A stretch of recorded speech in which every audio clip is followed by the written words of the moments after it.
Morning to you both. Yeah, I've got a little homework story for you. When I was a kid, once my mum heard me making a noise in the middle of the night and I was asleep doing my homework in my sleep.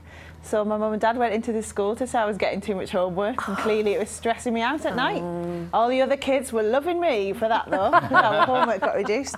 Anyway, on to the story. Morning everyone. We're talking about the funding for lending scheme. It started back on the 1st of August last year, and the idea is that the Bank of England makes cheap loans available to commercial banks across the UK, provided that they then pass on that money to small businesses or home buyers. Now later today we'll find out just how much of that £60 billion that was set aside has been lent out. Well, we can talk to Phil Orford from the Forum of Private Business, who's here with me to talk about whether or not it's been working from his members' point of view. Good morning to you, Phil. Good morning, Steph. What's your view on this? Do you think the money's been used? Have you seen it help businesses that you work with? Well, we know the core issues around those businesses that continue to struggle to borrow money are still there, and although funding for lending scheme provides a lower rate, fundamentally what it doesn't do is address the issues of those businesses that continually struggle to get that money. So you're saying it's not going to the right areas yet. What are the areas that need it? What type of businesses are we talking about? Well, we have still, you know, a tranche of businesses who just aren't able to get money because of either sectoral issues or because of perhaps issues with their business in the past, and they're still, you know, struggling as related to the risk aversion that the banks still have to some of those businesses and some of those sectors. There's often the argument though that the banks want to lend this money out, but the companies that want it are not creditworthy enough. They haven't got the capability, they worry, to pay it back. Whilst there might be a demand issue and there may be a creditworthy issue in some cases, fundamentally we believe there are definitely businesses out there that are creditworthy who are not getting the funds that they need. OK, Phil, well, thanks for your time this morning. We're going to be talking about the mortgages side of this story as well a bit later on in the programme, but that's it for me for now. All right, Steph, thank you.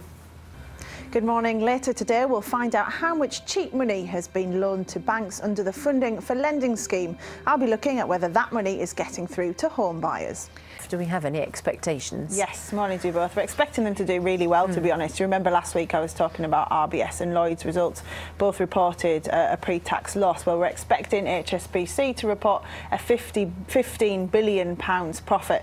And this is despite the fact that they had to pay out £1.2 billion for a fine to the US authorities over money laundering allegations. And the reason why it's doing so well is because they have been really trying to turn around the company. So they've cut their workforce by 10%. Which is about 30,000 people across the world, and their chief executive's been trying to just focus on the better parts of the business. Another bit of news out this morning as well is Debenhams.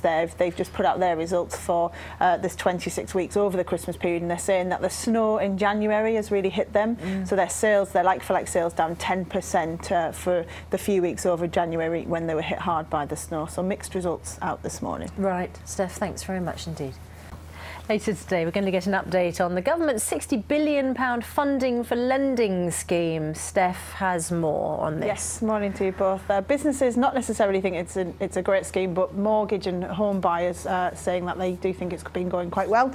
Good morning to you. Yep, funding for lending is a scheme designed to make cheap loans available to commercial banks across the UK, provided they pass that money on to small businesses or home buyers. Now, I just want to show you the figures of what mortgage rates have been doing since the scheme started in August last year, because that tells you a bit about what's been going on.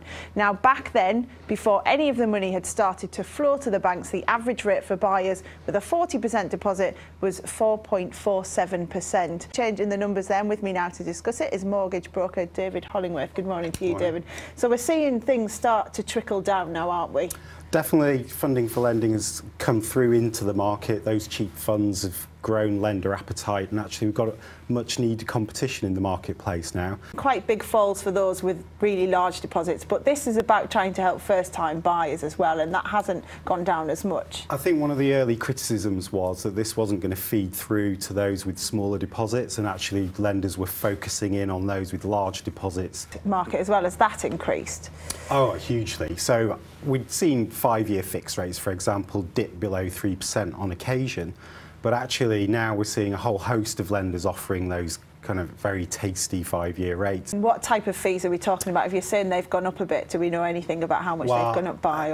Some of them are looking for something with a slightly higher rate but a lower fee structure, and lots of lenders offer wide choice on that. And what about those remortgaging? Because one of the big problems is negative equity on houses and people struggling to remortgage. Has that got easier for people?